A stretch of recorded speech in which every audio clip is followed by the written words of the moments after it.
Cette nuit, je vais te confier une chose étrange, une chose que tu portes en toi depuis ta naissance sans jamais l'avoir soupçonnée. Tu crois regarder le monde. Tu crois que tes yeux sont deux fenêtres ouvertes sur le réel, que tes oreilles recueillent les sons tels qu'ils sont, que le monde entre en toi tel qu'il existe, fidèle, entier, transparent, comme l'eau claire d'une source. Mais il n'en est rien. Ce que tu appelles le monde, cette scène colorée, sonore, odorante qui t'entoure à chaque instant de ta vie éveillée, tu ne l'as jamais perçue telle qu'elle est. Jamais. Pas une seule fois. Ce que tu vois n'est pas le monde, c'est une image que ton cerveau fabrique dans le noir. Ce que tu entends n'est pas le bruit brut des choses, c'est une reconstruction, montée pièce par pièce dans le silence de ta tête.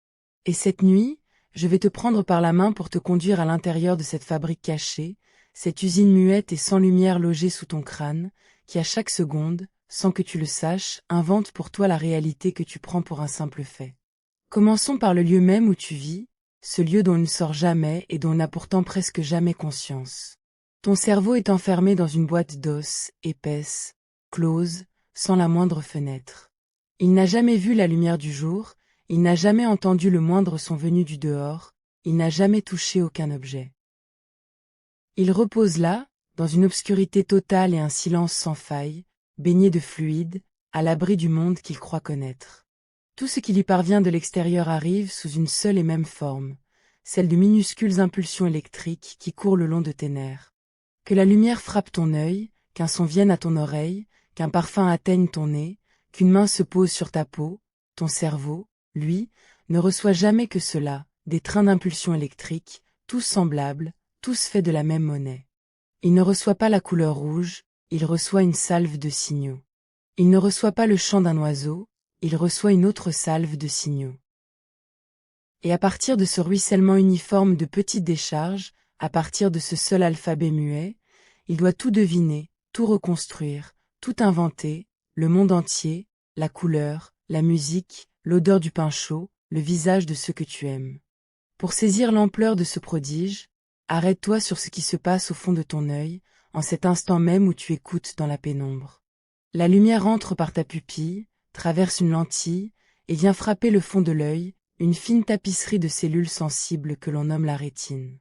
C'est là, sur cette membrane à peine plus épaisse qu'une feuille de papier, que le monde visible tout entier vient se poser, réduit à une image minuscule, renversée de haut en bas, aplatie sur une surface courbe. Ton cerveau ne verra jamais rien d'autre que cette petite image inversée, floue sur les bords, et il devra en tirer tout l'espace, toute la profondeur, tout le vaste monde que tu crois contempler. Plus étrange encore, cette rétine n'est nette qu'en son centre, sur une zone infime, guère plus large qu'un ongle tenu à bout de bras. C'est le seul endroit où tu vois avec précision. Tout le reste de ton champ de vision, tout ce qui s'étend sur les côtés, est vague, imprécis, dépourvu de détails, presque sans couleur à l'extrême bord. Tu ne le crois pas, tu as le sentiment de voir large et net d'un bord à l'autre, mais c'est faux. Fixe un mot sur une page, et essaie de lire les mots voisins sans bouger les yeux, tu verras qu'ils se brouillent aussitôt. Cette impression d'un champ visuel large et détaillé est déjà, en soi, une construction, un mensonge tissé par ton cerveau à partir d'une vision réelle qui n'est nette que dans un tout petit trou d'épingle. Cinquième nom maintenant à la couleur, car elle est peut-être l'exemple le plus troublant de tous. Tu crois que le rouge est dans la fraise, que le bleu est dans le ciel, que la couleur est une propriété des choses, posée sur elle comme une peinture. Mais la couleur n'est nulle part dans le monde. Elle n'existe pas au dehors. Ce qui existe au dehors, ce sont des ondes de lumière, de longueurs différentes, plus courtes ou plus longues, qui rebondissent sur les objets et viennent frapper ton œil. Ces ondes n'ont aucune couleur en elles-mêmes, ce ne sont que des vibrations d'une certaine taille, comme des vagues plus ou moins serrées à la surface de l'eau. C'est ton cerveau qui, recevant ces ondes, décide de peindre les plus longues en rouge et les plus courtes en violet. Le rouge n'est pas dans la fraise, il est dans ta tête. La fraise ne fait que renvoyer des ondes d'une certaine longueur, et ton cerveau, à leur arrivée, invente pour toi cette sensation chaude et vive que tu nommes le rouge. Un grand savant anglais, il y a plus de 3 siècles, avait déjà pressenti cette vérité étonnante en jouant avec la lumière et les prismes. Il avait compris que les rayons, en eux-mêmes, ne sont pas colorés, qu'ils ne portent qu'un pouvoir, celui d'éveiller en nous telle ou telle sensation de couleur. La couleur, disait-il en substance, n'est pas dans la lumière, elle est dans celui qui regarde. Ce savant se nommait Newton, et son intuition, vieille de 3 siècles, n'a jamais cessé depuis d'être confirmée. Comment ton œil s'y prend-il pour composer toutes les couleurs du monde? Par un moyen d'une simplicité déconcertante. Au fond de ta rétine se trouvent de petites cellules sensibles à la lumière vive, et il en existe seulement 3 sortes, réglées chacune sur une région du spectre, l'une plutôt sur les ondes longues, une autre sur les moyennes, une troisième sur les courtes. 3 sortes de capteurs, pas davantage, et de leur réponse mêlée, de la proportion entre elles, ton cerveau tire l'immense palette des teintes que tu crois voir, des millions de nuances nées du dosage de 3 signaux seulement. Toute la richesse chromatique de ta vie, chaque or de couchant, chaque vert de printemps, chaque bleu de mer, sort de la combinaison de ces 3 voies. Et l'on comprend, à partir de là, pourquoi certaines personnes, dont l'une de ces 3 sortes de cellules manque ou répond d'une autre façon, ne voient pas les mêmes couleurs que les autres, confondent des teintes qui te semblent, à toi, bien distinctes. Leur monde n'est ni plus faux ni plus vrai que le tien, il est composé à partir d'un jeu différent de capteurs. Songe aussi à ceci, qui donne le vertige. Tu ne pourras jamais savoir si le rouge que tu vois est le même que celui que voit un autre. Vous appelez tous deux rouge la couleur de la fraise, vous vous accordez sur le mot, mais la sensation elle-même, ce que cela fait de voir du rouge, demeure enfermée en chacun, incommunicable, à jamais privée. La couleur est peut-être ce que nous avons de plus intime et de plus incertain, une expérience que nul ne peut partager ni comparer avec celle d'un autre. Et si la couleur est une invention de ton cerveau, alors il devient possible qu'il invente des couleurs qui ne correspondent à aucune onde, à aucune vibration réelle du monde. Cela paraît impossible, et c'est pourtant le cas. Songe au brun, cette couleur si commune, celle du bois, de la terre, du café. Cherche-la dans un arc-en-ciel, tu ne l'y trouveras pas. Le brun n'a pas de longueur d'onde propre, il n'existe pas dans le spectre de la lumière. Il naît seulement dans ton cerveau, quand une lumière orangée un peu sombre est perçue à côté de zones plus claires. Le brun est une pure fabrication du contexte, une couleur que ton cerveau compose sans qu'aucune onde de brun n'existe jamais. Il en va de même pour le rose, pour le magenta, cette teinte éclatante entre le rouge et le violet. Elle non plus n'a pas de longueur d'onde à elle. Dans le spectre réel, le rouge est à une extrémité et le violet à l'autre, séparés par toutes les autres couleurs. Le magenta, lui, serait la couleur qui joint d'un trait les 2 bouts, comme si l'on repliait le spectre en un anneau. Mais cette couleur-là n'existe pas dans la lumière, aucune onde ne la porte. Ton cerveau la fabrique de toutes pièces quand il reçoit ensemble du rouge et du bleu, inventant une teinte pour combler le vide, une couleur qui n'est nulle part sinon dans ta tête. Ainsi certaines des couleurs qui peuplent ta vie sont des créatures tout intérieures, sans le moindre répondant dans le monde physique, des inventions que ton cerveau tire de son propre fond. Recule un instant, et regarde plus loin encore ce que tes yeux te montrent, car ce qu'ils te cachent est plus vaste que tout ce qu'ils te révèlent. La lumière que tu vois, tout l'éventail des couleurs, du rouge profond au violet le plus lointain, n'est qu'une bande étroite, une mince tranche d'un immense clavier d'ondes qui s'étend bien au-delà, des 2 côtés, dans des régions que tes yeux ne peuvent atteindre. Juste au-delà du rouge s'étend l'infrarouge, cette lumière de chaleur que ton corps émet à chaque instant et que tu ne verras jamais. Au-delà du violet commence l'ultraviolet, cette lumière que certains insectes perçoivent et qui dessine sur les fleurs des motifs invisibles pour toi. Et bien plus loin encore courent les ondes radio, les micro-ondes, qui traversent la pièce où tu reposes en ce moment même, qui te traversent, toi, ton corps, ta tête, sans que tu en saches rien. À l'instant où je te parle, des milliers d'ondes te transpercent, porteuses de voix, de musique, d'images, un flot invisible et permanent. Tu baignes dedans, et tu n'en perçois rien. Ce que tu appelles la lumière, cette clarté qui te semble être tout le visible, n'est qu'une fente minuscule ouverte sur un océan immense. Ta réalité colorée n'est qu'un extrait, une bande filtrée, la mince fenêtre que l'évolution a taillée pour toi dans l'infini du spectre. Et puisque cette fenêtre est taillée par l'évolution, elle n'a rien d'universel, elle est propre à ton espèce, et chaque être vivant en possède une différente. Songe à cela, cette nuit, car c'est une pensée magnifique. Chaque animal habite son propre monde perçu, sa propre bulle de réalité, faite des seuls signaux que ses sens savent capter. L'abeille voit l'ultraviolet, et pour elle les fleurs s'ornent de dessins lumineux que nul œil humain n'a jamais contemplés. La chauve-souris, dans le noir absolu, construit le monde avec des sons, lançant des cris et écoutant leur écho, dessinant l'espace par l'ouïe comme toi par la vue.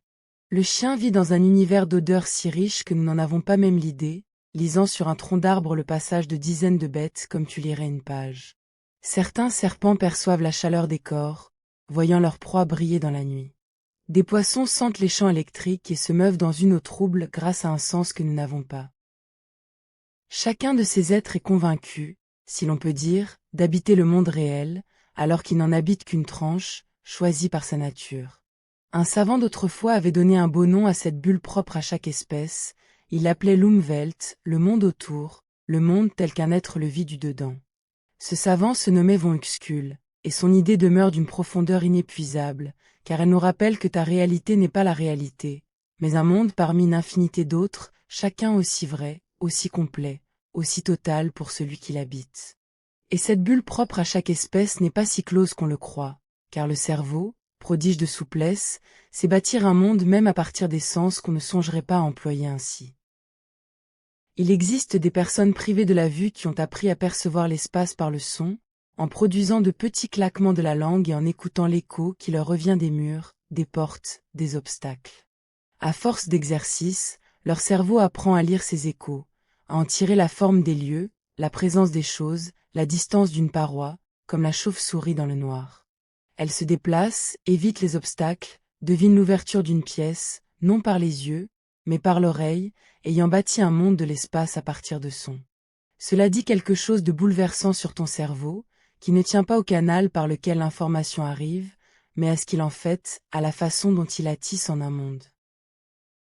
Donne-lui des signaux, n'importe lesquels, et il construira un espace, un dehors, une réalité. Le monde perçu n'est pas dicté par tes sens.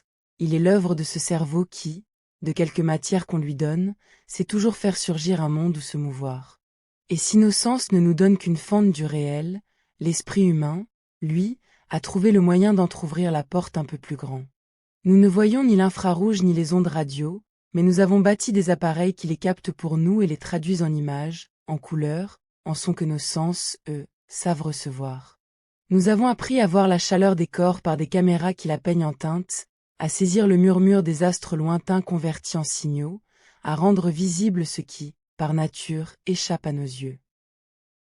C'est comme si nous élargissions, par la ruse et le savoir, la mince fenêtre que l'évolution nous avait haillée, comme si nous tendions vers le vaste monde des ondes d'essence neufs, artificielles, qui rapportent à notre cerveau ce que nos organes ne peuvent capter. Nous demeurons enfermés dans notre bulle, oui, mais nous avons percé dans sa paroi de petites lucarnes, par lesquelles nous devinons l'immense au-delà de notre perception. Il y a là une grandeur singulière, celle d'un être qui, sachant son regard borné, invente des instruments pour voir plus loin que ses propres yeux, et repousse, siècle après siècle, les murs de sa prison sensible. Et il n'en va pas d'une autre façon pour les autres sens, tous logés à la même enseigne. Le son, que tu crois être dans le monde, n'y est pas non plus. Ce qui existe au dehors, ce sont des tremblements de l'air, des zones où l'air se resserre et se dilate tour à tour, des vagues de pression qui se propagent et viennent faire vibrer une fine membrane au fond de ton oreille. Ces vibrations n'ont aucun son en elles-mêmes, ce ne sont que des mouvements de l'air. C'est ton cerveau qui les transforme en musique, en voix, en murmure, en fracas. Le monde, en vérité, est d'un silence total. Un arbre qui tombe dans une forêt déserte ne fait aucun bruit. Il ne produit que des ondes dans l'air, et le bruit n'apparaît que là où un cerveau les recueille et les convertit en sensations. De même, l'odeur n'est pas dans la rose. La rose libère seulement des molécules, de petites pièces de matière flottant dans l'air, sans parfum en elles-mêmes. Ce sont ces molécules qui viennent se loger dans ton nez, et c'est ton cerveau qui, à leur contact, invente cette impression que tu nommes le parfum de la rose. La saveur du miel, la douceur d'une caresse, tout cela, sans exception, est fabriqué au-dedans, à partir de signaux qui, en eux-mêmes, n'ont ni goût, ni couleur, ni son. Le monde brut, celui qui existe sans toi, est sans couleur, sans son, sans odeur, sans saveur. Tout ce foisonnement sensible, toute cette richesse qui te semble être la texture même du réel, c'est ton cerveau qui la peint, dans le noir, à chaque instant de ta vie. Reviens maintenant à tes yeux, car même à l'intérieur de cette étroite fenêtre du visible, ce qu'il te donne n'est pas ce que tu crois. Tu as le sentiment de voir devant toi une image large, nette, stable, continue, comme une photographie parfaite étalée d'un bord à l'autre de ton regard. Cette image est un mensonge magnifique, tissé de bout en bout. D'abord, sache qu'au fond de chacun de tes yeux, à l'endroit où le nerf part vers le cerveau, il existe un trou, une petite zone dépourvue de cellules sensibles à la lumière. En cet endroit, ton œil ne voit rien, rien du tout. C'est ce qu'on appelle la tache aveugle. Il y a, dans ton champ de vision, à chaque instant, un trou noir, un vide, une région où l'image manque. Et pourtant, tu ne le vois jamais. Tu ne perçois aucun trou, aucune tache sombre flottant devant toi. Pourquoi? Parce que ton cerveau comble ce vide de lui-même. Il regarde ce qui entoure le trou, la couleur, le motif, la texture, et il invente ce qui devrait s'y trouver, il rebouche le manque avec une matière plausible, si bien que tu ne remarques jamais l'absence. Ton cerveau te ment, mais il te ment pour ton bien. Il te livre une image lisse et pleine là où l'information, en réalité, était trouée. Il y a des façons de surprendre ce mensonge en flagrant délit, de forcer ta tâche aveugle à se montrer. Si tu fermes un œil, que tu fixes du regard un point précis, et que tu déplaces un petit objet dans ton champ de vision, tu trouveras un endroit, sur le côté, où l'objet disparaît d'un coup, avalé par le vide, avant de réapparaître un peu plus loin. Il vient de traverser ta tâche aveugle. Et le plus troublant n'est pas qu'il disparaisse, c'est ce qui prend sa place. Là où l'objet s'efface, tu ne vois pas un trou noir, tu vois le fond, la couleur ou le motif qui l'entoure, prolongé par-dessus le vide comme si de rien n'était. Ton cerveau a comblé l'absence en étirant le décor voisin. Cela veut dire qu'à cet endroit précis de ton champ de vision, tu vois quelque chose que tes yeux ne captent pas, une portion d'image pure, tirée de nulle part, inventée pour boucher le trou. Tu regardes une chose qui n'est pas là, en toute quiétude, sans le savoir, à chaque seconde de ta vie.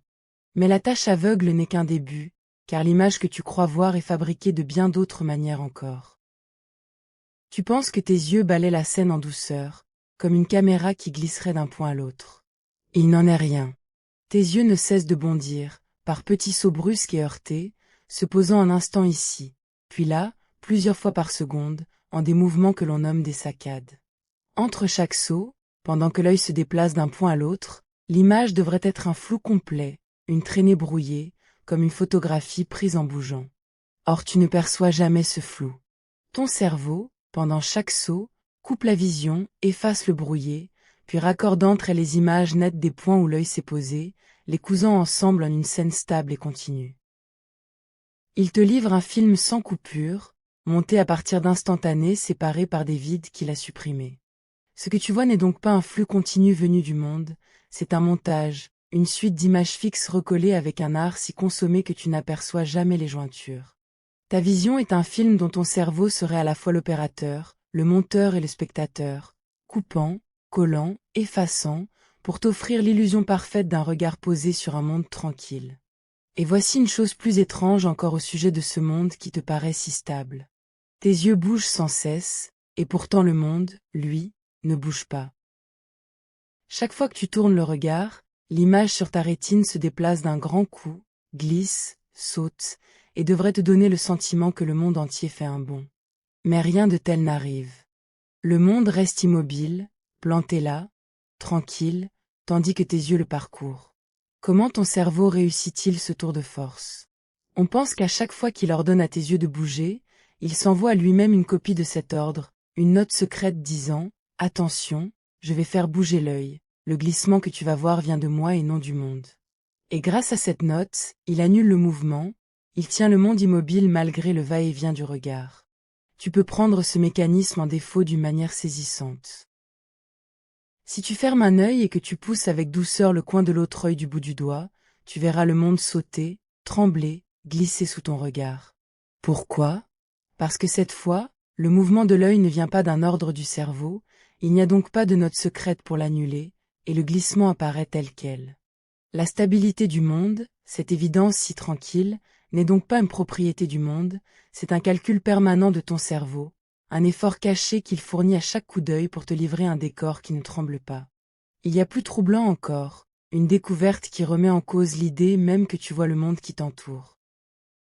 Tu as le sentiment de percevoir, à chaque instant, une scène complète, riche, pleine de détails, tout ce qui est là, devant toi et sur les côtés, présent dans ta conscience. Or il n'en est rien.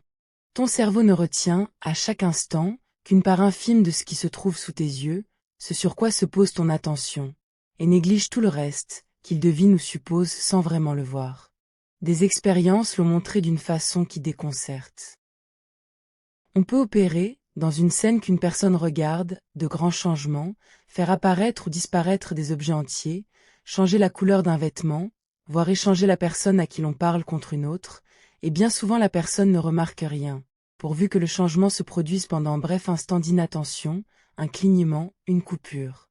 On appelle cela la cécité au changement, et elle révèle une vérité stupéfiante.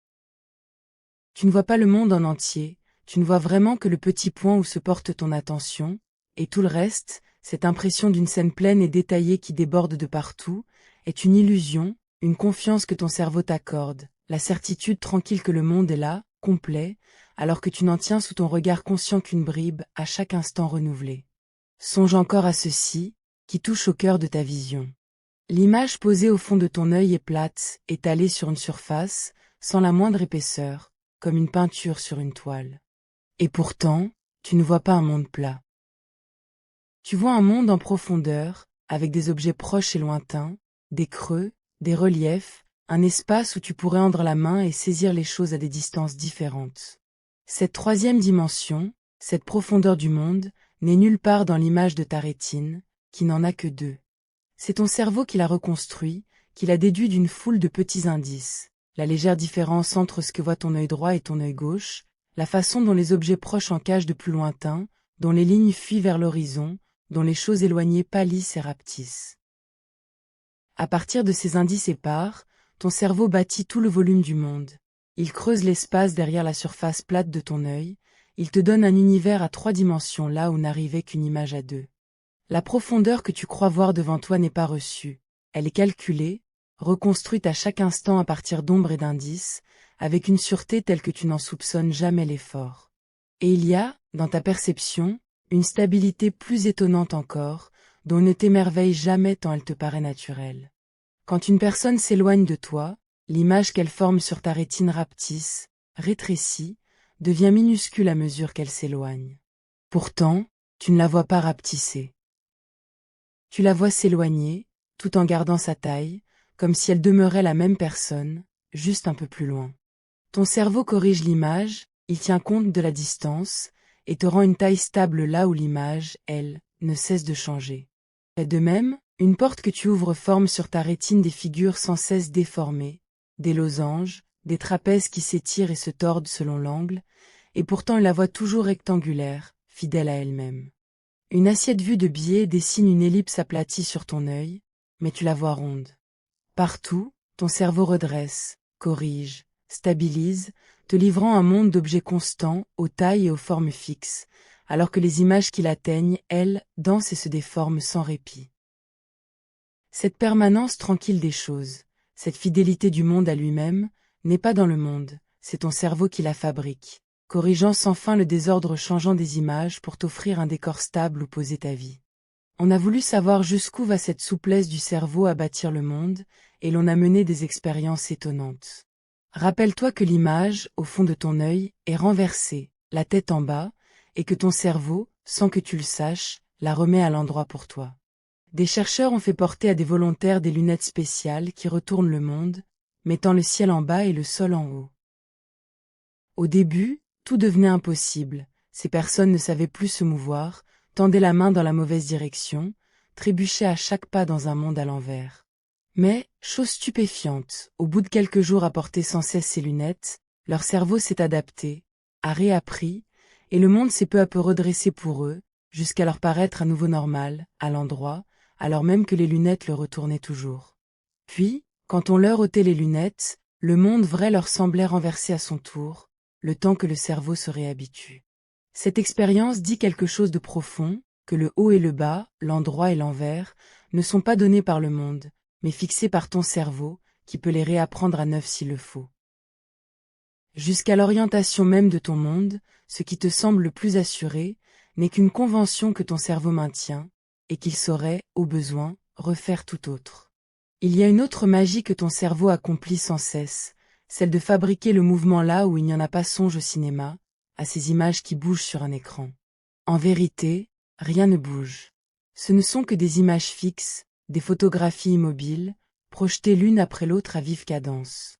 Entre deux images, l'objet a un peu changé de place, et ton cerveau, voyant se succéder ces poses figées, invente le mouvement qui les relie, comble l'intervalle, fait glisser l'objet d'une position à l'autre. Le mouvement que tu vois à l'écran n'existe nulle part sur la pellicule, il n'est dans ta tête, tissé entre les images par ton cerveau. Ce pouvoir de fabriquer du mouvement à partir d'images fixes est si profond qu'on peut le déclencher avec deux simples points lumineux qui s'allument tour à tour, l'un puis l'autre. Tu ne vois pas deux lumières qui clignotent, tu vois une seule lumière qui saute d'un côté à l'autre, un mouvement pur, inventé de toutes pièces là où il n'y a que deux éclats séparés. Le mouvement, cette évidence de la vie, est parfois une pure création de ton cerveau, une histoire qu'il raconte pour relier ce qui, en vérité, ne fait que se succéder. Ton cerveau porte aussi en lui des attentes si fortes qu'elles lui font voir des choses qui ne sont pas là, et l'une des plus belles concerne les visages. Nous sommes des êtres de visages, façonnés par l'évolution pour les reconnaître, les lire, y déchiffrer une humeur, une intention, car rien ne compte plus, pour un être humain, que le visage d'un autre. Aussi ton cerveau est-il si avide de visages qu'il en trouve partout, jusque là où il n'y en a pas. Dans les nuages, dans les taches d'un vieux mur, dans le dessin d'une prise de courant, dans le devant d'une voiture, tu vois surgir des figures, des yeux, une bouche, une expression. Ce n'est pas un défaut, c'est le signe d'un cerveau réglé pour ne jamais manquer un visage, quitte à en inventer. Il vaut mieux, dans la longue histoire de notre espèce, croire voir un visage dans un buisson et se tromper, que ne pas voir celui qui s'y cache vraiment. Ton cerveau projette donc des visages sur le monde, il plaque ses attentes les plus anciennes sur les formes qu'il rencontre, et te fait voir des présences là où il n'y a que du hasard. C'est encore la preuve que percevoir, ce n'est pas recevoir le monde sans rien faire, mais projeter sur lui, sans relâche, tout ce que l'on porte déjà en soi. Il est encore une chose que ton cerveau fait pour toi sans relâche, et c'est peut-être la plus discrète de toutes, celle d'effacer ce qui ne change pas. Songe à ceci. Tu portes des vêtements depuis ce matin, et pourtant tu ne les sens pas, tu as oublié leur contact sur ta peau.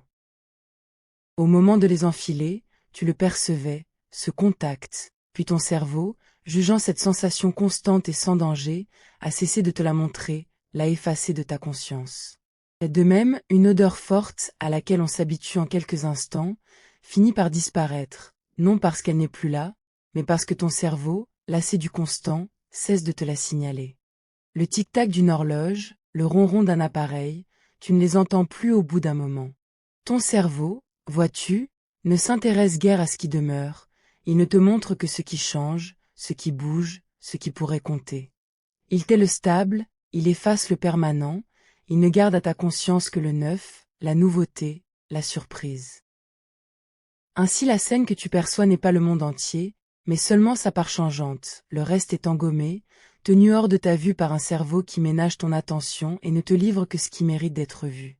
Et voici, au cœur de cette histoire, l'idée la plus retournante de toutes, celle qui change ton rapport au temps lui-même. Tu crois vivre dans le présent, dans l'instant exact où les choses se produisent. Mais ce présent que tu perçois n'est pas l'instant réel. Il est déjà du passé, un passé tout proche, mais du passé quand même. Songe au chemin que doit parcourir l'information avant de devenir une perception. La lumière frappe ton œil, se change en signaux, ces signaux voyagent le long des nerfs, atteignent le cerveau, y sont traités, comparés, assemblés, et ce n'est qu'au terme de ce voyage qu'une image consciente émerge. Or tout cela prend du temps, de l'ordre de quelques dizaines de millisecondes, une fraction de seconde infime mais bien réelle.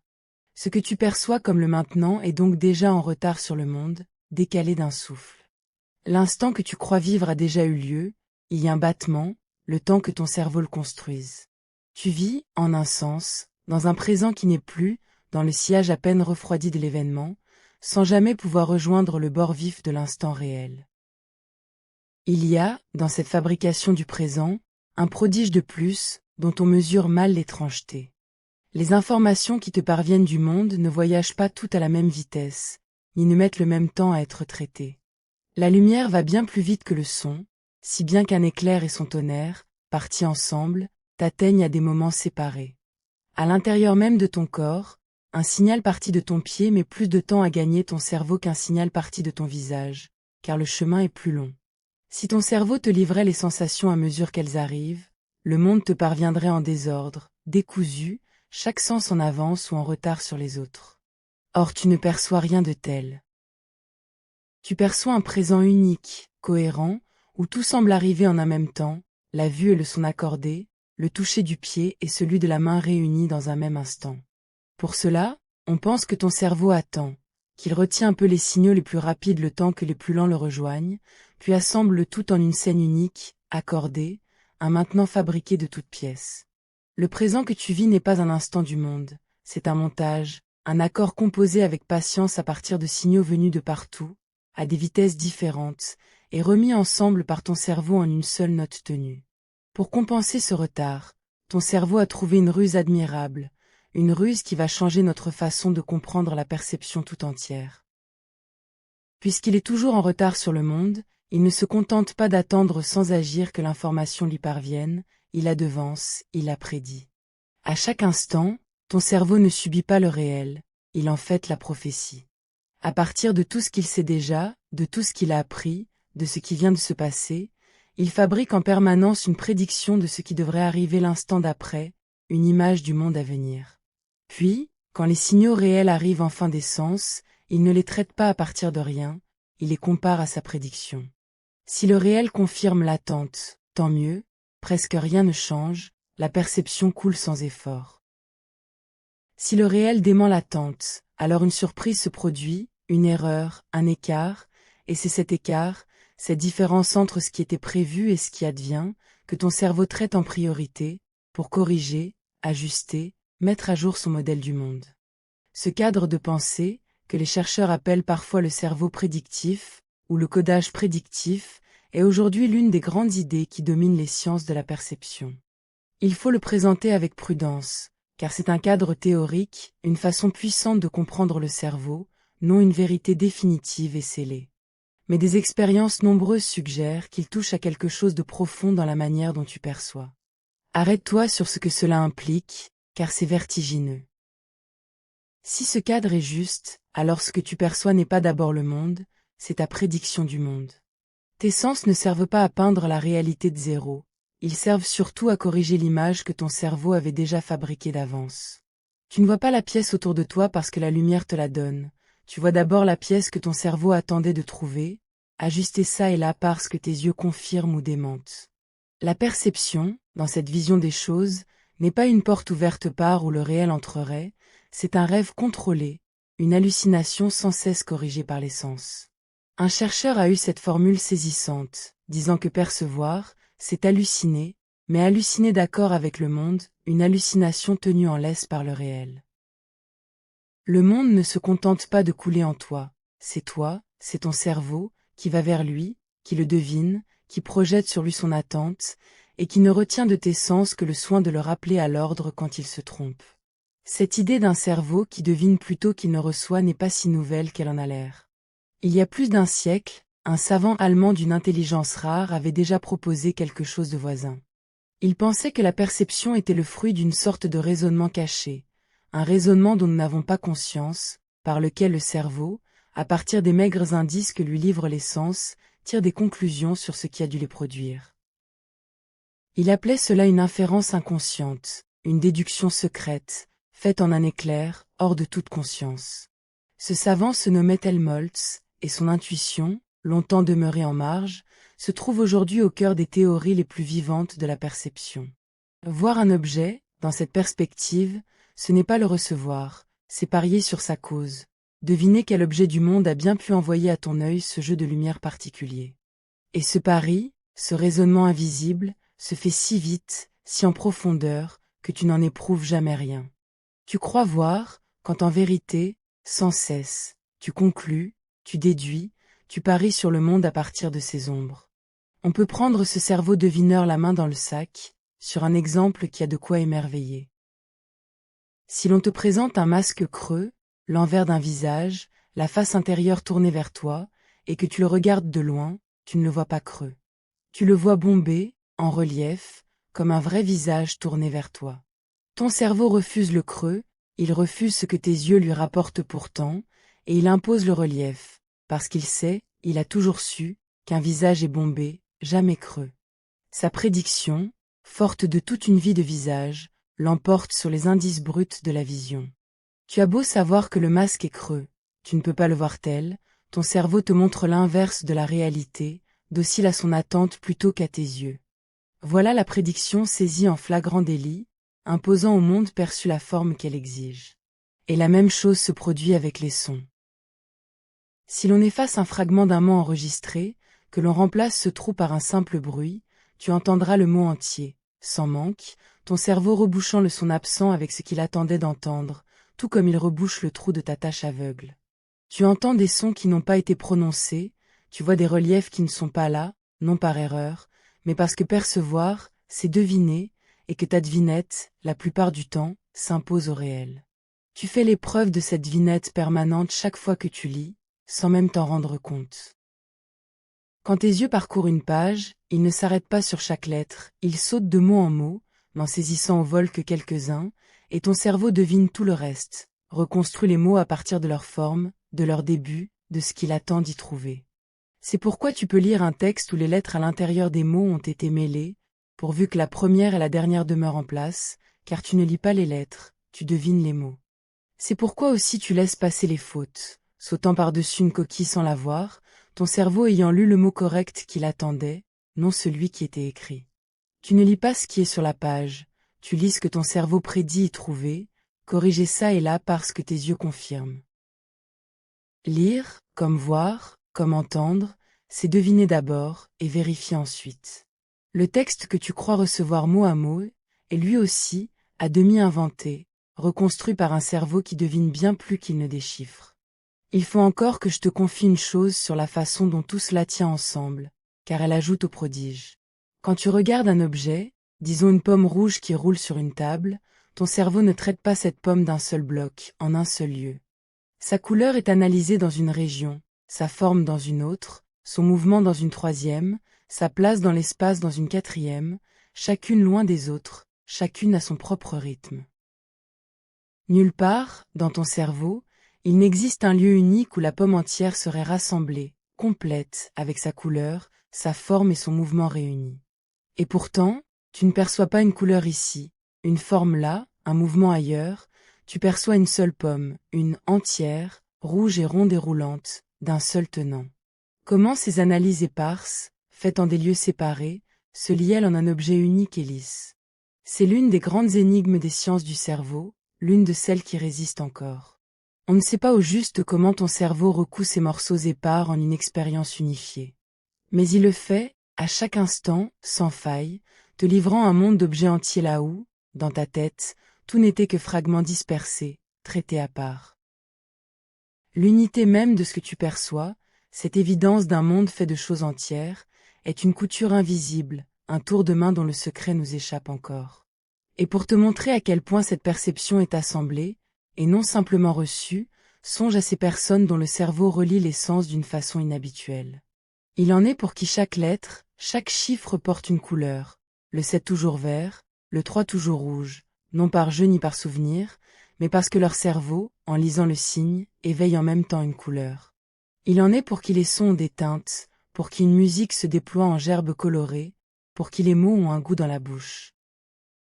On appelle cela le mélange des sens, et loin d'être une maladie, c'est une autre façon d'assembler le monde, où des fils que ton cerveau, à toi, tient séparés se trouvent, chez eux, tissés ensemble. Cela nous rappelle que la façon dont tes sens se combinent, dont la couleur va à la vue et le son à l'ouïe, n'a rien d'obligé ni de donné, c'est une organisation parmi d'autres possibles, une manière que ton cerveau a de trier et de relier ce qui, à la source, n'est que le même ruissellement de signaux électriques.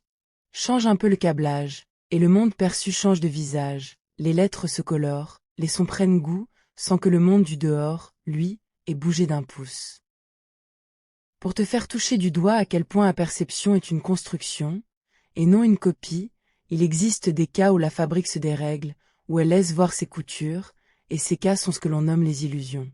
Tu en connais certaines, ces figures où deux traits de même longueur te paraissent inégaux, où des lignes droites semblent courbes, où des cases de même teinte t'apparaissent l'une claire et l'autre sombre. On croit souvent que ces illusions sont des erreurs, des ratés de la vision. C'est l'inverse.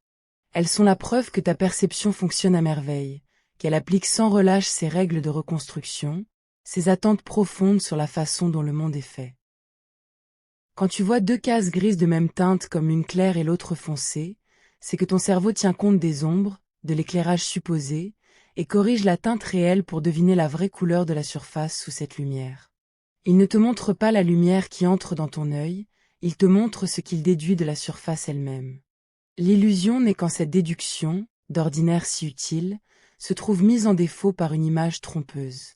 Loin d'être des pannes, les illusions sont des fenêtres ouvertes sur les règles secrètes que ton cerveau applique à chaque instant sans que tu le saches, pour transformer la lumière brute en un monde d'objets, d'ombres et de surfaces. Cette façon qu'a ton cerveau de deviner la couleur d'une surface se manifeste à chaque instant, dans un exploit que tu ne remarques jamais. Une feuille de papier blanc te paraît blanche, qu'elle soit sous le soleil de midi, sous la lueur jaune d'une lampe ou dans l'ombre bleutée du soir. Pourtant, la lumière qu'elle renvoie à ton œil change du tout au tout selon l'éclairage, tantôt dorée, tantôt bleutée, tantôt vive, tantôt sombre. Si tu te fiais à la seule lumière reçue, cette feuille devrait te sembler jaune sous la lampe et bleue dans l'ombre. Mais tu la vois blanche, toujours blanche, car ton cerveau, en un calcul caché, devine la couleur de l'éclairage et la retranche, pour retrouver la teinte propre de la surface, celle qui ne dépend pas de la lumière du moment.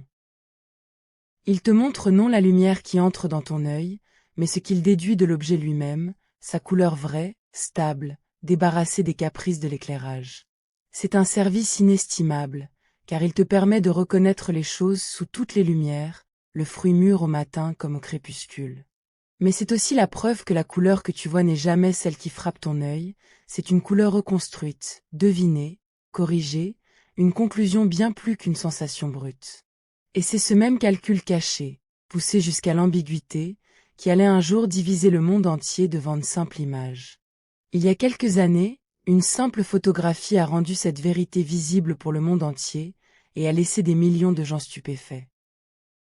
C'était l'image d'une robe toute simple, photographiée sans intention particulière. Or les gens qui la regardaient se divisaient en deux camps, aussi sur les uns que les autres de ce qu'ils voyaient. Les uns voyaient une robe bleue et noire. Les autres, regardant la même image, trait pour trait, voyaient une robe blanche et dorée. Et chacun ne pouvait comprendre comment l'autre pouvait se tromper à ce point, tant sa propre vision lui semblait évidente, indiscutable. Ce n'était pas une question d'écran, ni d'yeux différents. C'était ton cerveau, et le mien, faisant chacun un pari différent sur la lumière qui éclairait cette robe. Car pour deviner la vraie couleur d'un objet, ton cerveau doit d'abord supposer sous quelle lumière il est vu, puis retrancher cette lumière pour retrouver la teinte de la surface.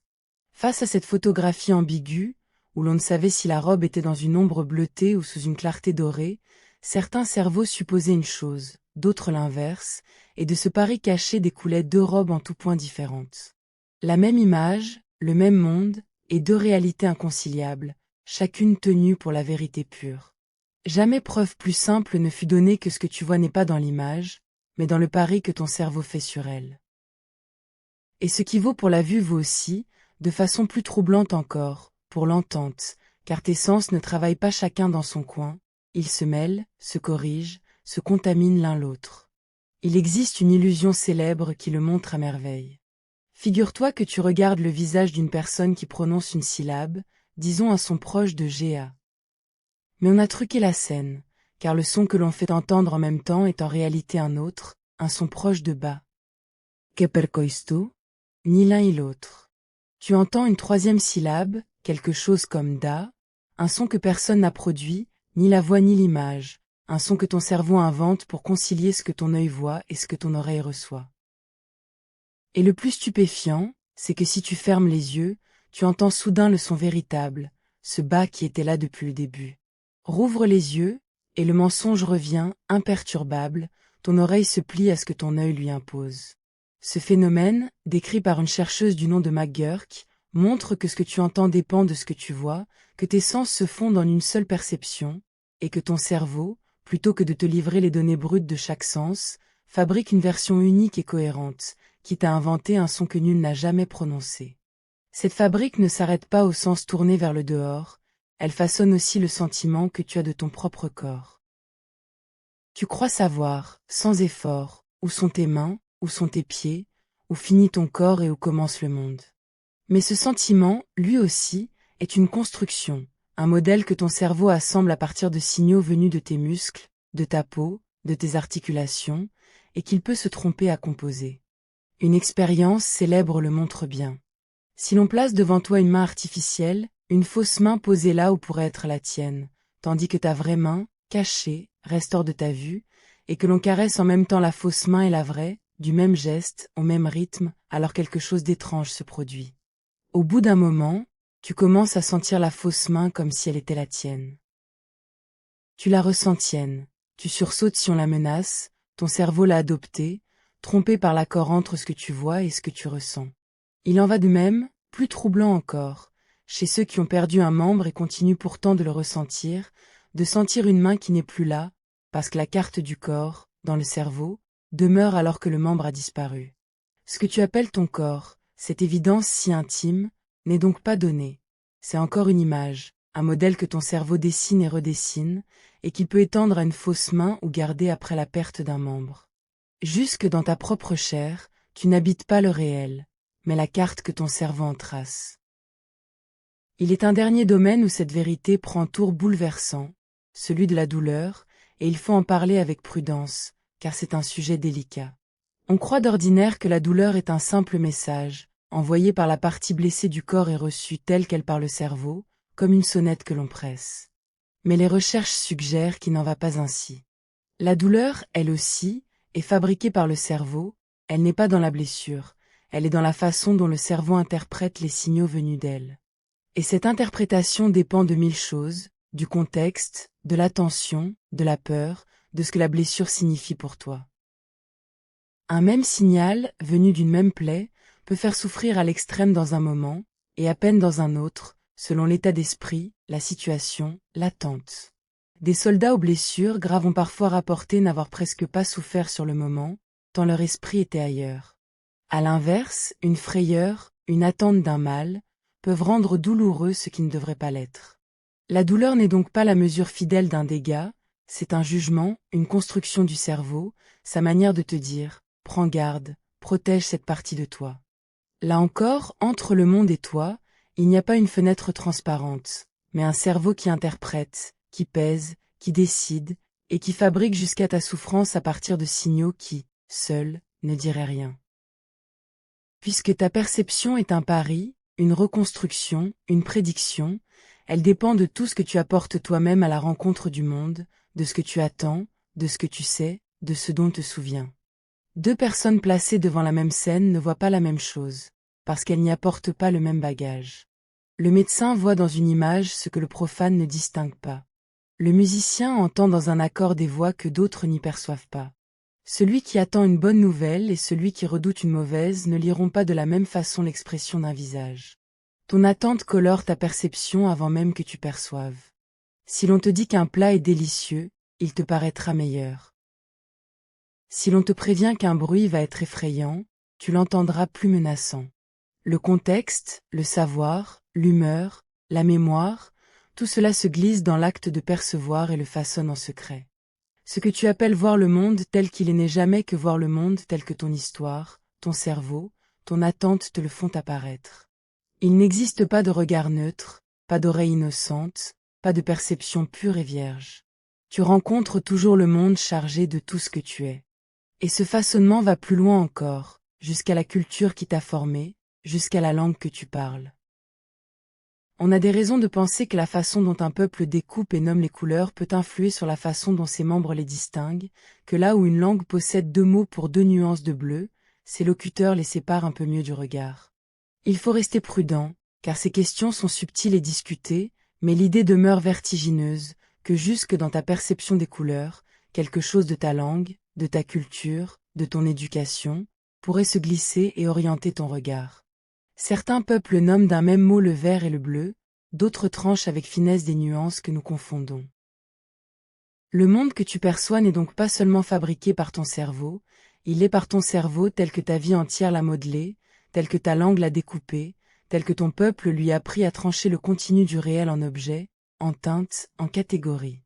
Chacun de nous vit ainsi dans un monde perçu qui lui est un peu propre, tissé de sa chair, de son histoire et de sa culture, et deux êtres qui regardent le même couchant contemplent, en un sens, deux couchants un peu différents. Reprends alors la mesure de tout cela, car l'ensemble compose une vérité stupéfiante. Ton corps ne t'envoie qu'une part infime de ce qui existe. De tout l'océan des ondes, tes yeux n'en captent qu'une fente. De tout ce qui vibre dans l'air, tes oreilles n'en recueillent qu'une gamme étroite. De tout ce qui flotte dans le monde, ton nez, ta peau, ta langue ne prélèvent qu'un mince échantillon. Et même cet échantillon arrive troué, heurté, décalé dans le temps, criblé de vide comme ta tâche aveugle. Ton cerveau reçoit donc, en vérité, une information pauvre, fragmentaire, incomplète, presque misérable au regard de la richesse du monde. Et pourtant, ce qu'il te livre est un monde plein, riche, coloré, sonore, continu, stable, un monde qui semble déborder de détails. Comment, encomblant, endevinant. En remplissant les trous avec ses modèles, ses attentes, sa mémoire, ses paris. Ce que tu appelles la réalité n'est pas l'information reçue, c'est cette information pauvre enrichie, complétée, gonflée par tout ce que ton cerveau y ajoute de lui-même. Le monde que tu habites est pour une part immense, une fabrication, un modèle intérieur nourri d'un mince filet de données réelles. Ce prodige de reconstruction, tu ne l'as pas reçu tout fait à la naissance, tu as dû l'apprendre, et cela vaut la peine de s'y arrêter. Quand tu es venu au monde, ton cerveau ne savait pas encore voir. Les images qui frappaient ses yeux n'étaient qu'un chaos de lumière et de taches, sans objet, sans profondeur, sans visage, un tumulte confus dont rien ne se détachait. Il a fallu des mois, des années, pour que ton cerveau apprenne à trier ce chaos, à y découper des formes stables, à comprendre que telle tache qui grossit est un objet qui s'approche, que tel ensemble de traits est un visage, que le monde tient debout et se laisse saisir. Tu as appris à voir comme tu as appris à marcher, par tâtonnement, par essai, en bâtissant peu à peu, dans ta tête, le modèle du monde que tu habites aujourd'hui sans plus y penser. La réalité limpide qui t'entoure, ce monde d'objets clairs et de distances sûres, est le fruit d'un long apprentissage oublié, d'un patient travail des premières années, gravé si profond que tu le prends désormais pour une évidence donnée. Nul ne t'a montré le monde, ton cerveau l'a construit, image après image, jusqu'à ce que la construction devienne si prompte, si sûre, que tu ne la remarques plus. Alors, qu'est-ce donc que cette réalité que tu perçois, si elle n'est ni le monde brut, ni une pure invention flottante? Elle est un modèle. Le meilleur modèle que ton cerveau ait su construire, non pour être vrai, mais pour être utile, pour te maintenir en vie. Car l'évolution n'a pas façonné tes sens pour te montrer le monde tel qu'il est, elle les a façonnés pour te permettre de survivre en lui. Peu importe que tu vois la vraie couleur des ondes ou le vrai visage des choses, du moment que tu distingues le fruit mûr du fruit vert, l'ami de l'ennemi, le sol ferme du gouffre. Ta perception ne peut être une quête de vérité. Elle est un instrument de survie, taillé par des millions d'années pour te guider, non pour te renseigner. Le monde que ton cerveau te peint est une carte, et comme toute carte, il simplifie, il choisit, il déforme au service de l'usage. Il te montre ce qu'il t'est utile de voir, dans les couleurs qu'il t'est utile de distinguer, aux échelles qu'il t'est utile de saisir. Ce n'est pas le territoire, ce n'est qu'une carte, mais c'est une carte si fidèle à tes besoins, si bien accordée à ta vie, que tu l'as prise, depuis toujours, pour le territoire lui-même. Peut-être ressens-tu monter, à mesure que je parle, une sorte de vertige, l'impression que le sol se dérobe, que rien de ce que tu perçois n'est sûr, que te voilà enfermé à jamais dans une bulle fabriquée sans jamais toucher le réel. Ce vertige est naturel, et je veux maintenant, avec douceur, le retourner en son contraire, car cette vérité, bien comprise, n'a rien d'angoissant. Elle est, au fond, l'une des plus belles que l'on puisse contempler avant de dormir. Songe d'abord à ceci, que tu n'es pas seul dans ta bulle. Ton cerveau et le mien, celui de ceux que tu aimes, fabriquent des mondes assez semblables pour que nous puissions nous comprendre, nous parler, nous accorder sur ce que nous voyons. Nos hallucinations se ressemblent, corrigées par le même monde, façonnées par la même évolution, si bien que nos rêves privés se recoupent et forment un rêve partagé, un monde commun où nous pouvons nous rencontrer. La réalité que nous habitons n'est pas un mensonge solitaire, c'est une œuvre collective, un accord entre des milliards de cerveaux qui, chacun dans sa boîte d'os obscure, peignent un tableau assez proche pour qu'on puisse s'y retrouver ensemble. Il y a plus encore, dans cette solitude qui n'en est pas une raison de tendresse envers les autres. Puisque chacun bâtit son monde à partir de sa chair, de son histoire, de ses attentes. Alors chaque personne que tu croises habite une réalité un peu différente de la tienne, colorée par une vie que tu ne connais pas. Ce que tu tiens pour évident, un autre le perçoit tout autre. Ce qui te paraît une certaine couleur, un certain son, un certain goût, prend chez lui une nuance que tu ne sauras jamais tout à fait. Comprendre cela, c'est apprendre une forme de douceur, celle de savoir que nul ne voit le même monde, que bien des désaccords tiennent à deux cerveaux qui, de bonne foi, ont construit deux réalités voisines et pourtant distinctes. Et c'est comprendre aussi le prix de ces instants rares où deux êtres, par la parole, par un regard, parviennent à faire coïncider un moment leur monde, à voir ensemble la même chose, à partager, l'espace d'un souffle, une même réalité. Ces instants d'accord, où les bulles se touchent et se confondent, sont peut-être ce que nous avons de plus précieux, la brève rencontre de deux mondes que tout, d'ordinaire, tient séparés. Et songe encore à ceci, qui est peut-être le plus doux. Si percevoir n'est pas recevoir, mais construire, alors chaque instant de ta vie éveillée est un acte de création. Tu ne subis pas le monde, tu le fais. À chaque battement de tes yeux, à chaque son que tu entends, à chaque parfum qui te vient, ton cerveau compose, invente, peint, tisse un monde à partir de presque rien, avec une virtuosité que nul artiste n'égalera jamais. Le bleu du ciel que tu aimes, tu ne le reçois pas, tu le crées. Le visage de ceux qui te sont chers, la chaleur de leur voix, la beauté d'un soir d'été, ce ne sont pas des choses qui entrent en toi, ce sont des œuvres que tu fais surgir, à chaque instant, du silence et de l'obscurité de ton crâne. Te voilà, sans le savoir, l'artiste de ton propre monde, le peintre inlassable de toute ta vie perçue. Ce que tu prenais pour une simple réception passive est en vérité l'acte le plus créateur qui soit, renouvelé à chaque seconde depuis le premier jour de ta vie, et qui ne cessera qu'avec toi. Il y a, dans cette pensée, de quoi regarder d'un autre œil chacune de tes perceptions. La prochaine fois qu'une couleur te frappe, que la lumière tombe d'une certaine façon sur un mur, que le chant d'un oiseau te traverse, tu pourras te dire que rien de tout cela n'est dehors, que tout cela naît en toi, à l'instant même, comme un cadeau que ton cerveau se fait à lui-même. Le monde brut, le monde sans toi, est un lieu obscur et muet, fait d'ondes et de vibrations sans couleur ni son. C'est ta présence, c'est ton cerveau vivant, qui allume tout cela, qui met la couleur sur les ondes, la musique sur l'air, la saveur sur les molécules. Sans un être pour le percevoir, l'univers serait un immense théâtre plongé dans le noir et le silence. Tu es l'une des lampes qui l'éclairent. Là où tu poses ton regard, le monde s'illumine et se colore, non parce que la couleur y était, mais parce que tu es là pour la faire naître. Il y a une forme de grandeur tranquille à comprendre cela, à se savoir non le spectateur d'un monde tout fait, mais l'un des artisans discrets qui, à chaque instant, tire la beauté du néant sensible. Contemple un instant cette pensée dans toute son ampleur, car elle a la douceur des grands vertiges apaisés. Depuis des milliards d'années, l'univers a tourné dans le noir, des étoiles ont brûlé, des galaxies ont dérivé, des océans se sont formés, et de tout cela, il n'y avait, pendant l'immense majorité du temps, personne pour voir la moindre couleur, personne pour entendre le moindre son. Le monde existait, immense, mais muet, sans teinte, sans musique, comme un tableau resté face au mur. Puis sont apparus des êtres dotés de sens, et avec eux, pour la première fois, le monde s'est mis à briller, à sonner, à embaumer. Le rouge est né dans un œil, le chant dans une oreille, la douceur dans une peau.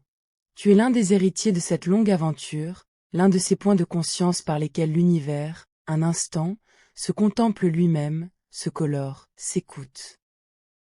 Quand tu regardes le ciel étoilé, ce n'est pas seulement toi qui regardes l'univers, c'est l'univers qui, à travers toi, se regarde et se trouve beau. Il y a de quoi se sentir, non pas minuscule et perdu, mais relié, tenu, participant d'une œuvre immense qui te dépasse et à laquelle, Pourtant, tu prêtes tes yeux. Et maintenant que la nuit t'entoure et que le repos s'approche, il y a dans tout ce que je t'ai confié une raison de dormir en paix, plus profonde qu'il n'y paraît. Car si ta réalité éveillée est déjà une construction de ton cerveau, un modèle bâti dans le noir, alors le passage vers le sommeil n'est pas un saut vers l'inconnu, ce n'est qu'un changement de mode dans cette même fabrique qui n'a jamais cessé de tourner. Toute la journée, ton cerveau a construit un monde en s'appuyant sur les signaux de tes sens, corrigeant sans cesse ses prédictions parce que tes yeux et tes oreilles lui rapportaient. Cette nuit, à mesure que tu vas t'endormir, tes sens vont peu à peu se taire, la porte des signaux extérieurs va se fermer sans bruit. Mais ton cerveau, lui, ne s'arrêtera pas de construire. Il continuera de faire ce qu'il a toujours fait, tisser des mondes, seulement, cette fois, il le fera sans le frein du réel, libre, délié, laissé à lui-même. Et c'est cela, très au juste, que l'on appelle rêver. Le rêve, vois-tu, n'est pas si différent de la perception éveillée. C'est le même cerveau, la même fabrique d'images, le même art de peindre un monde à partir de son propre fond. Simplement, quand tu es éveillé, ce monde intérieur est tenu en laisse par tes sens, sans cesse rappelé à l'ordre par la lumière et le bruit du dehors. Et quand tu dors, la laisse se détend, les sens se taisent, et le cerveau, poursuivant seul son travail de toujours, laisse ces mondes se déployer en toute liberté, sans que rien ne vienne les corriger.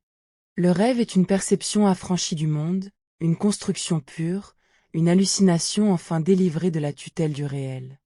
Toute la nuit, ton cerveau va composer pour toi des lieux, des visages, des histoires, avec la même virtuosité qu'il met, le jour, à te peindre la réalité. Tu vas devenir, dans ton sommeil, le spectateur et l'auteur de mondes entiers surgis de toi seul, aussi vivant, aussi coloré, aussi présent que celui que tu quittes en fermant les paupières.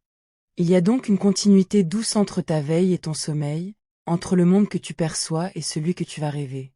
Ce ne sont pas deux royaumes étrangers, mais deux façons pour ton cerveau d'exercer le même don, celui de créer des mondes. Le jour, il crée avec les sens.